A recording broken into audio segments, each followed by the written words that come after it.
So hi everyone, welcome back to my channel.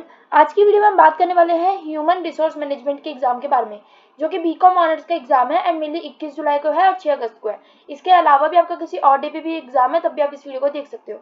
Mainly आपके इस paper में BCom honours के जो पेपर है, इसमें आपके टोटल 5 यूनिट्स है ह्यूमन रिसोर्स मैनेजमेंट में।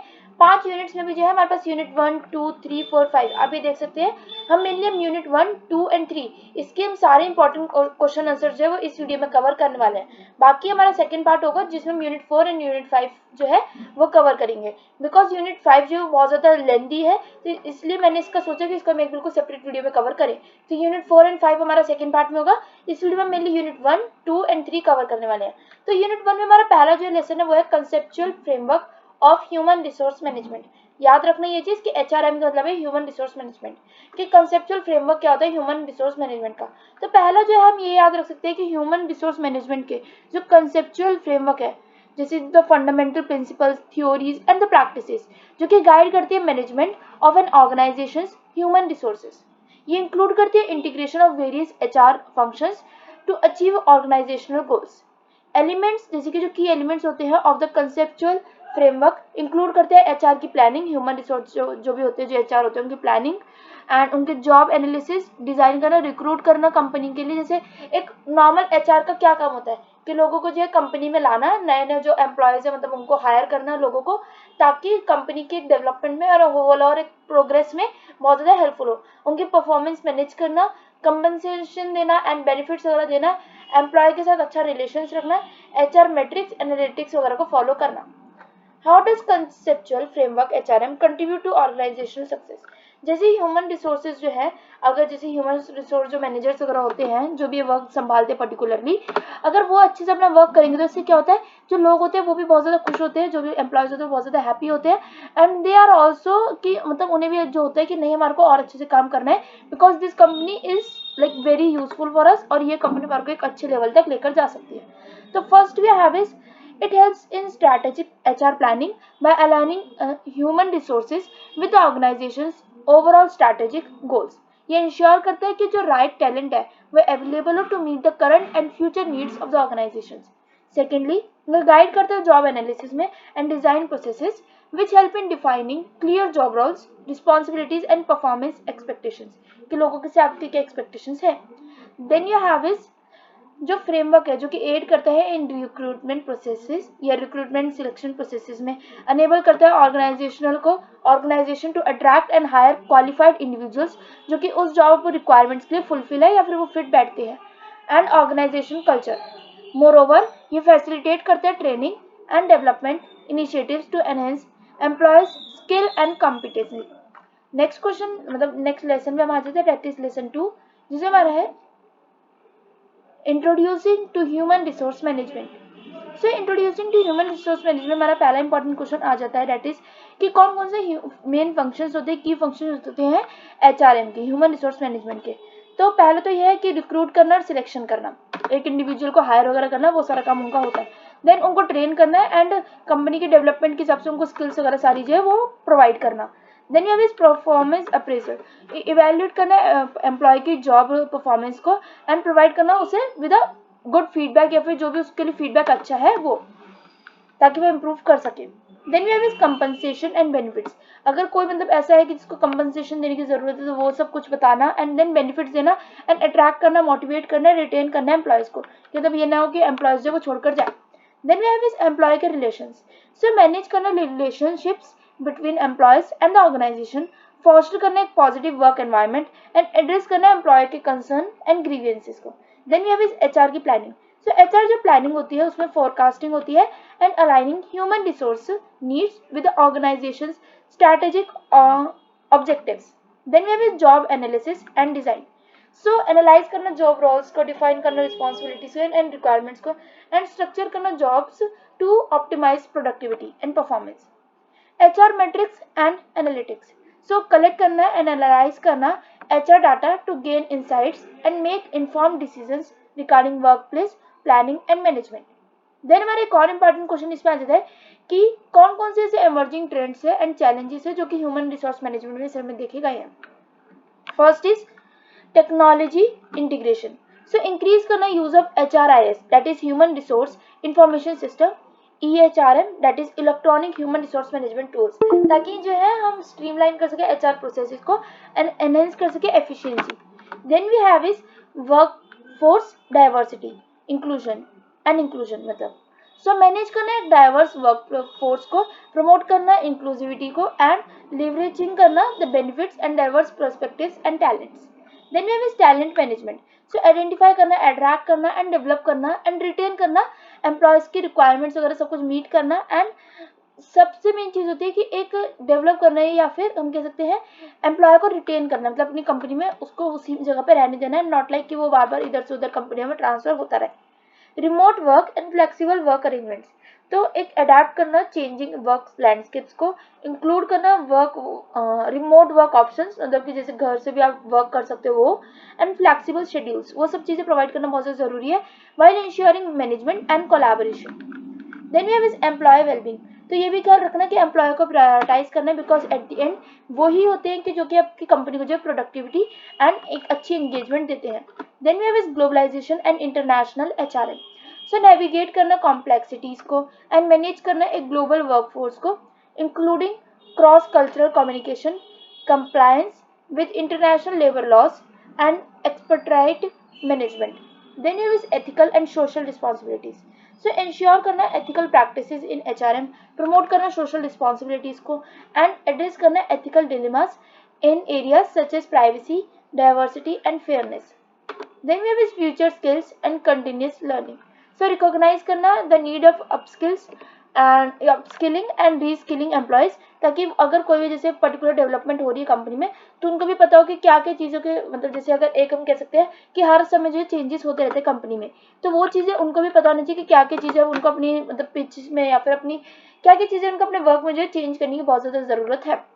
Then we have is unit 2 lesson 1 human resource planning. So first question हमारा यही आ जाता है कि ह्यूमन रिसोर्स प्लानिंग क्यों इंपॉर्टेंट है एक ऑर्गेनाइजेशन के लिए. तो first is anticipating future needs, कि अलाउ करना ऑर्गेनाइजेशन को कि वो फोरकास्ट कर सके ह्यूमन रिसोर्स रिक्वायरमेंट्स को based on business goals, expansion plans and industry trends. Then we have is optimal resource allocation, so HR की जो प्लानिंग है वो हेल्प करती है कि एलोकेट करे resources effectively by matching the skills, knowledge and competencies of employees with the organization's strategic objectives. Then we have is succession planning. So ये enable करता है organizations को to identify and develop potential successors for key positions within the organization. ये ensure करता है एक smooth transition during leadership changes or unexpected vacancies, reducing disruptions to business operations. Then we have is cost control. So effective human resource planning जो है help करता है कि वो कंट्रोल करे कॉस्ट एसोसिएट्स को, cost associated with recruitment, training and employee के turnover को. एंड ये सब चीज़ें बहुत ज़्यादा इंपॉर्टेंट होती है बिकॉज कि आपके अगर हो सकता है कि आपने ज़्यादा ट्रेनिंग भी लगा दिया बट बाद में जो टर्नओवर है एम्प्लॉय की तरफ से इतना नहीं आ रहा, so that affects the company. Then we have is adaptability to change. So human resource planning जो है अलाउ करती है ऑर्गेनाइजेशन को कि to be agile, I think इसको कुछ ऐसे बोलते हैं, and responsive to external changes such as technological advancements, market fluctuations or industry disruptions. It ensures that the organization has the right talent and skills to navigate and capitalize on emerging opportunities or challenges. Coming to our next question now, कि कौन कौन से की steps होते हैं जो कि involve होते हैं ह्यूमन रिसोर्स प्लानिंग प्रोसेसेस में. So first is environmental scanning. Then हमारे पास ये, क्योंकि आप थोड़े थोड़े पॉइंट्स आप खुद भी रीड कर सकते हो बिकॉज वरना वीडियो जो बहुत ज़्यादा बड़ी हो जाएगी. तो इन्वायरमेंटल स्कैनिंग जो वो यही होती है कि असेस करना है इंटरनल एंड एक्सटर्नल फैक्टर्स को जो कि इम्पैक्ट कर सकते हैं ऑर्गेनाइजेशन के ह्यूमन रिसोर्स नीड्स को, such as labour market, industry trends and technological advancements. Then we have is demand forecasting. So estimate करना फ्यूचर ह्यूमन रिसोर्स रिक्वायरमेंट्स को and based on business goals, production forecast and expansion plans. जैसे कि industry के कुछ benchmarks होते हैं, input from developmental managers. Then we have is supply forecasting. So evaluate करना है एग्जिस्टिंग वर्कफोर्स को एंड डिटरमाइन करना है availability of internal and external talent to meet the projected demand. And ये इंक्लूड करता है, this includes analysing employee skills, turnover rates and retirement trends. Then we have is gap analysis. comparing the demands and supply forecast to identify any gaps or surpluses in the workforce. ये help करता है identify करने में areas where recruitment training या succession planning जो है initiatives are needed. Then we have is developing HR strategies. So सारा ये चीज प्लान करना कि गैप एनालिसिस को based on the gap analysis develop करना स्ट्रैटेजीज एंड एड्रेस करना आइडेंटिफाइड गैप्स को. ये इन्वॉल्व करता है रिक्रूटमेंट एंड सिलेक्शन प्लान्स को, training and development programme and succession planning initiatives. Then we have is implementation and evaluation. So implement करना the HR strategies को and monitor करना their effectiveness. Regular evaluation of human resource planning process allow करते हैं adjustment for and improvements based on changing organizational needs and feedback from stakeholders. Coming to our next lesson now, job analysis. So कौन कौन सी significance, मतलब what is the significance, क्या significance होता है job analysis का human resource management में. सो job analysis जो है ये ग्रेट सिग्निफिकेंस मतलब होता है इसका. First is recruitment and selection. So job analysis जो प्रोवाइड करता है accurate and detailed information about the tasks, duties and responsibilities and required qualifications for a specific job. Then we have is training and development. So job analysis जो है वो identify करता है knowledge, skills and abilities required to perform a job effectively. ये information जो है वो serve करता है as a basis for designing training and development programmes to bridge any skill gaps and enhance employee performance. Then we have is performance appraisal. तो जिस भी मतलब कैंडिडेट की, जिस भी एम्प्लॉय की परफॉर्मेंस अच्छी है तो उसको अप्रेज वगैरह करना, ये सब चीजें एंड अंडरस्टैंड करना एंड उसको एक रेगुलर फीडबैक देना. Then we have is compensation and benefits. So job analysis जो है हेल्प करते हैं कि वो डिटरमाइन करे रिस्पॉन्सिबिलिटी लेवल्स को. ये प्रोवाइड करते हैं insight into the complexity, responsibility level and required qualification for each job. Then we have is job design and redesign. So job analysis जो है वो हेल्प करता है designing and structuring job to optimize efficiency, productivity and employee satisfaction. Then there is legal compliance. So job analysis जो है assist करते हैं organizations in complying with legal requirements related to equal employment opportunity, fair labor standards and health and safety regulations. ये ensure करता है कि जो job requirements है एंड क्वालिफिकेशंस है are based on objective criteria and not discriminatory practices. Then we have is कि कौन कौन से methods है, like what are the methods used for conducting job analysis. So first is interviews. So interview अगर हम मतलब आपको ये पता होना चाहिए कि जॉब एनालिसिस को जब हम करते हैं, जॉब के लिए एनालाइज करते हैं पर्टिकुलर इंडिविजुअल को, तो उसमें क्या क्या चीजें होती है. तो पहला होता है interview. Then we have is questionnaire, क्योंकि हम क्वेश्चनेयर करते हैं, सर्वेज वगैरह होते हैं सारी चीजें. देन आप ऑब्जर्व करते हो कि क्या वो कैंडिडेट जो है वो परफेक्टली फिट है फॉर द जॉब रोल जो कि हम उसे ऑफर कर रहे हैं. Then we have is job diaries and logs. ये जॉब परफॉर्मेंस डाटा कि मतलब एक पूरा मेंटेन करना कि जॉब का क्या परफॉर्मेंस चल रहा है एक पर्टिकुलर पर्सन का या पूरी कंपनी में. And then we have is job diaries and logs, asking job incumbents to maintain diaries and logs, records their daily activities, task and perform like task उन्होंने परफॉर्म किए, time spend on each task, ये सब चीजें. Critical incidents technique. And एक चीज और बताऊँ मैं आपको, जैसे जॉब डायरीज एंड लॉग्स में ये चीज बताई गई है कि आस्किंग जॉब इक्विपमेंट्स की मतलब उनको जो डेली टास्क के बारे में लिख रहा है कि उन्होंने कितना टाइम किसमें स्पेंड किया. वो जनरली अगर आप एक पर्टिकुलर जॉब लेवल पर जब आओगे तो आपको ये चीज टाइम वेस्ट भी लगेगी, because you will be feeling कि हमारे को जो है मतलब काम से ज्यादा हमारे को पहले यही चीज लिखने में बहुत ज्यादा टाइम लग रहा है कि हमने किस टाइम पे क्या काम किया, किस टाइम पे क्या काम नहीं किया, ये सब चीजें. तो वो एक टाइप पे ना, चाहे आपके लिए वो पॉजिटिव रहे या फिर हो सकता है आपके कंपनी के लिए वो पॉजिटिव रहे, बट खुद के लिए आपके लिए नेगेटिव रहता है एज एन एम्प्लॉय, बिकॉज कि आपको लगता है कि आप पर्टिकुलर वर्क जो आपको काम के लिए हायर किया गया आप उस काम को ना करके आप एक डेली टास्क लिख रहे हो, आज मैंने इस टाइम पे ये काम किया, उस टाइम पे वो काम किया. एंड इस चीज में जनरली चैलेंज फेस होता है. तो जनरली आप यही चीज कर सकते हो कि जब भी आप सुबह सुबह जाते हो जॉब पे तो you can plan your day accordingly. फिर सुबह सुबह जाकर आप अपना डे को प्लान कर लो and then you can go for your work. मतलब ये नहीं होना चाहिए कि आप बाद में लास्ट में लिख रहे हो कि मैंने इतना टाइम इसको दिया, इतना टाइम उसको दिया. You can just plan your day कि 9 से 12 मुझे ये करना है, 12 से 4 मुझे ये करना है. ऐसा आप कुछ भी डे अपना प्लान कर सकते हैं. Then we with lesson 3, recruitment and selection. So पहला तो ये होता है इंपॉर्टेंस क्या है इफेक्टिव रिक्रूटमेंट एंड सिलेक्शन की इन ह्यूमन रिसोर्स मैनेजमेंट. तो एक तो अट्रैक्ट करता है retaining talent, then enriching enhancing organisational performance, ताकि एनहेंस कर सके हमारी जो भी ऑर्गेनाइजेशनल परफॉर्मेंस है. Hiring employees who are good fit for the job and organization positively impacts performance. Then you have is cost and time efficiency. So ये बहुत ज़्यादा इंपॉर्टेंट है कि जो भी हम कॉस्ट लग रही है पर्टिकुलर एक एम्प्लॉय पे, तो उसका क्या एफिशिएंट आ रहा है या फिर टाइम एफिशिएंसी अगर है या फिर टाइम की कदर टाइप से, तो वो सब चीज़ें होनी चाहिए. प्रमोट करना diversity and inclusion. And then we have is building positive employer branding. Then we have is building positive employer branding, जिसे हम कर सकते हैं कि मतलब एक पॉजिटिव एम्प्लॉयर रखना कि जो एम्प्लॉय है उसकी भी एक जैसे रिस्पेक्ट या रहे या ट्रांसपेरेंसी रहे, प्रोफेशनलिज्म रहे, फेयरनेस रहे throughout the process. Then we have succession planning. So effective recruitment and selection strategies है वो कंसिडर करती है for the long term organizational goals में. And then we have legal compliance, following ethical and legal practices in recruitment and selection. ये बहुत ज़्यादा important होता है ताकि हम अवॉइड कर सके कोई भी लीगल इम्प्लीकेशंस एंड मेंटेन कर सके organization's reputation. Then we have is different methods and sources of recruitment. So first we have is internal recruitment. So एक तो इंटरनल रिक्रूटमेंट होता है जिसमें प्रमोट होता है लाइक प्रमोटिंग और transferring existing employees within the organisation to fill job vacancies. ये method जो है वो इंकरेज करते हैं एम्प्लॉय डेवलपमेंट में, बूस्ट करते हैं मोरल को एंड इंश्योर करते हैं continuity within the organization. Then we have is external recruitment. So seeking candidates from outside the organization to fill job vacancies. और ये कैसे कर सकते हो, पहले एडवर्टाइजमेंट्स की वजह से एड्स अगर आप चला सकते हैं, एंड जॉब फेयर्स वगैरह में जैसे कॉलेजेस में भी जॉब फेयर्स होते हैं वो चीज़ें हो सकती हैं. देन ये भी एम्प्लॉय के रेफरल की जैसे एम्प्लॉय जो है एक दूसरे को रेफर कर सकते हैं कि हाँ मेरी कंपनी में अच्छा वर्क चल रहा है and you can also join the same. Then ये भी रिक्रूटमेंट एजेंसीज को आप हायर कर सकते हो जो कि रिक्रूट करती है एम्प्लॉयज़ को. जैसे बहुत सारी यूनिवर्सिटीज़ भी होती है कि वो बड़ी बड़ी कंपनी से लिंक्ड होती है और जो कि आपको जो है वो खुद बड़ी बड़ी कंपनीज में भेजती है. So that is type of placement also we can say. Then we is campus recruitment. So collaborate करना with educational institutions to recruit fresh graduates और students for internships, entry level positions और specialized roles.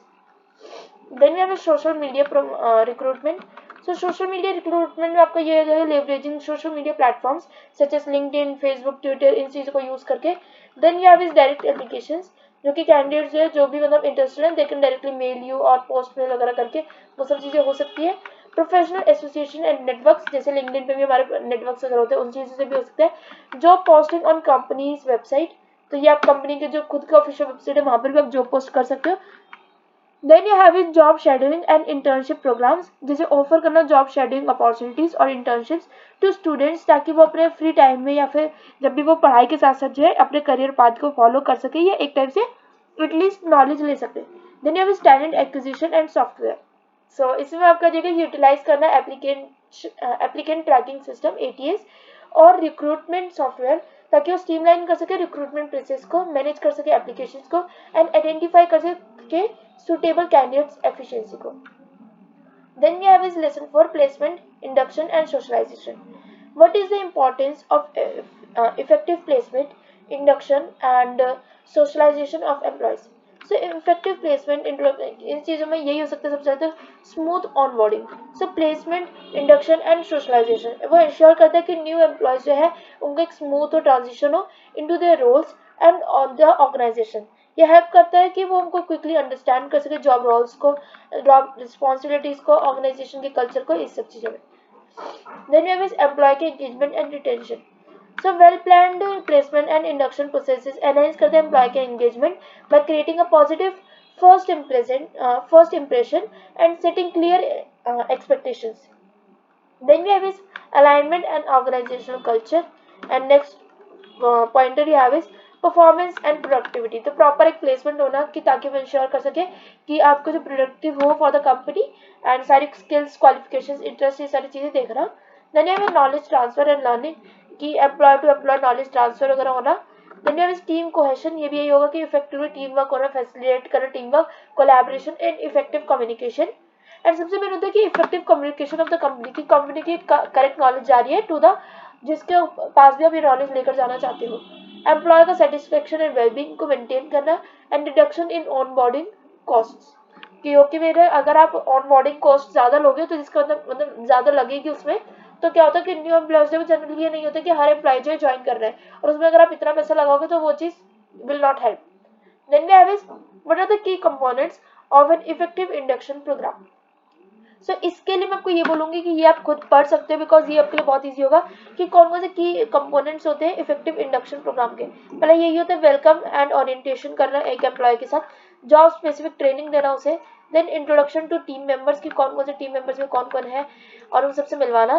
Then you have is information and resource sharing, क्योंकि भाई जो भी information है वो आपस में एक दूसरे में शेयर करना बहुत ज़्यादा जरूरी है, और जो भी रिसोर्सेज है उनमें भी। Then you have is organisation culture and values के बारे में बताना, बेनिफिट्स बताना and support programmes. Then you have performance के एक्सपेक्टेशंस के बारे में बताना कि हम कितने एक्सपेक्ट कर रहे हैं, and then ongoing support and feedback वगैरह ये सब चीजें देना। Coming to our unit 3 now, this is the last unit. I know video थोड़ी सी लंबी है, बट स्टिल बिकॉज थोड़ा ज्यादा सिलेबस भी आपका, तो इसलिए we have to cover it the same. And ये इंपॉर्टेंट क्वेश्चन आंसर्स की वीडियो है, तो आपके लिए ये क्वेश्चन आंसर बहुत ज्यादा इंपॉर्टेंट होने वाली है, तो इसलिए अच्छे से इसको पढ़ के जरूर जाना before your paper. So now we have is कि what is the importance of training and development in human resource management. तो क्या इंपॉर्टेंस है ट्रेन करना एंड डेवलप करना ह्यूमन रिसोर्स मैनेजमेंट में। And I don't think so कि अब आपको इतना ज्यादा एक्सप्लेन करने की जरूरत है। एक तो स्किल्स वगैरह के बारे में बताना, मतलब स्किल्स का एनहेंस करना, अडेप्टेबिलिटी एंड इनोवेशन के बारे में सोचना, एम्प्लॉय के एंगेजमेंट देखना, उसका रिटेंशन देखना। देन यू हैव इसकी सक्सेशन प्लानिंग, मतलब कि एक सक्सेस की तरफ प्लानिंग करना कि लोग जो है एक पर्टिकुलर सक्सेस की तरफ ही जा रहे हैं, लीडरशिप रोल्स वगैरह ये सब चीजें मेंटेन करना, ऑर्गेनाइजेशन की परफॉर्मेंस वगैरह के बारे में well trained and skill employees को कंट्रीब्यूट करना to improved organisational performance. Then ये हैव इज एम्प्लॉय को मोटिवेट करना, जैसे कि ट्रेनिंग और डेवलपमेंट प्रोग्राम्स को सर्व करना as motivators for employees as they provide opportunities for personal and professional growth. Then ये हैव इज टैलेंट को अट्रैक्ट करना, and then change management. Training and development programmes help employees to adapt organisational changes such as new technologies को लाना, processes का and strategic initiatives को। ये provide करते हैं एम्प्लॉयज को with necessary skills and training वगैरह सब कुछ, ये चीजें तो आपको मेंटेन करनी ही पड़ती है। Coming to our next question now, what are the different methods and techniques used in training and development. तो जैसे क्लासरूम वगैरह, क्लासरूम ट्रेनिंग यूज होती है, on the job training use होती है, ई लर्निंग प्लेटफॉर्म्स अगर आप यूज कर सकते हो to learn for any of the job facilities या वर्क वगैरह के बारे में जानने के लिए। And then have case studies, workshop and seminars, ये सब चीज़ें आपको मेंटेन करनी पड़ती है। इन चीज़ों को आप जो है अगर आप खुद भी देखोगे एज एन एम्प्लॉय तो भी आपके लिए बहुत ज़्यादा हेल्पफुल रहते हैं। वेबिनार्स, ऑनलाइन ट्यूटोरियल्स, कोचिंग या मेंटरिंग, उसके में भी आपको बहुत सारे आते हैं, जैसे कि टीम बिल्डिंग हो गया, एक्सटर्नल ट्रेनिंग प्रोग्राम्स, ये सारी चीज़ें मेंटेन करना। Coming to unit 3 now, and unit 3 में हमारा lesson 2, new concepts in training. So first we have is what are the emerging trends and concepts in training and development. तो कौन कौन से इमर्जिंग ट्रेंड्स है जो हमारे को बताने हैं। First is micro learning. Micro learning जब वो इन्वॉल्व करती है delivering bite sized focused learning modules that they are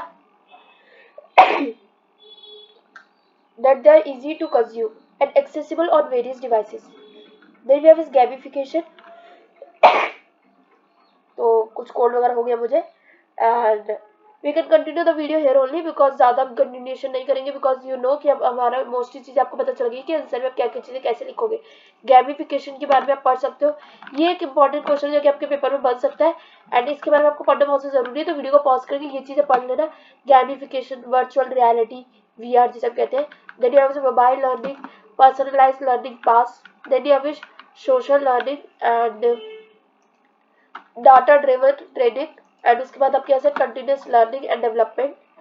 उसके बाद हमारे पास है soft skills development. Soft skills development बहुत ज़्यादा इंपॉर्टेंट पॉइंटर है फॉर योर एग्जाम, तो इसको जरूर अच्छे से कर लेना। एंड रीस्किलिंग एंड अपस्किलिंग, ये बहुत ज़्यादा इंपॉर्टेंट पॉइंटर है। इन दोनों पॉइंटर्स को बिल्कुल भी मत लीव करना, फर्स्ट एंड मतलब ING वाला। Then you have is how can organisation promote a culture of continuous learning and development. So first is leadership support देना, क्लियर लर्निंग ऑब्जेक्टिव्स को प्रोवाइड करना। Then you have is training opportunities provide करना। उसके बाद हमारे पास आ जाता है डेट इज लर्निंग रिसोर्सेज अगर प्रोवाइड करना, एंकरेज करना कोलैबोरेशंस में, एंड रिकॉग्नाइजिंग एंड रिवॉर्ड्स वगैरह ये सब चीज़ों में हेल्प करना। उसके बाद हमारे पास आ जाता है yes, so now we have is performance and feedback and development को प्लान्स वगैरह हमें बताना है, एम्ब्रेस करना टेक्नोलॉजी को, कंटिन्यूस इंप्रूवमेंट के बारे में बताना, एंड फीडबैक देना वो बहुत ज़्यादा इंपॉर्टेंट हो जाता है। एंड कम्युनिकेट करना सक्सेस स्टोरीज कम्युनिकेट करना बहुत ज़्यादा इंपॉर्टेंट होता है, तभी जो है एक मोटिवेशन आ पाती है। So with this we are ending this video here only. Video informative लगी हो तो लाइक कर देना, और कमेंट में जरूर बताना कि और आपको कौन कौन सी वीडियो चाहिए, इसके बाद आपको कौन सा पेपर है वो। और बिकॉज मैंने लास्ट में आई नो कि मैंने थोड़ा जल्दी जल्दी में कवर किया बिकॉज मेरे को एकदम कोल्ड थोड़ा शुरू हो गया, so you can go for it कि आप वीडियो को पॉज करके थोड़ा सा रीड कर लो। Stay safe, stay positive, and या all the best for exams. Thanks for watching, bye bye.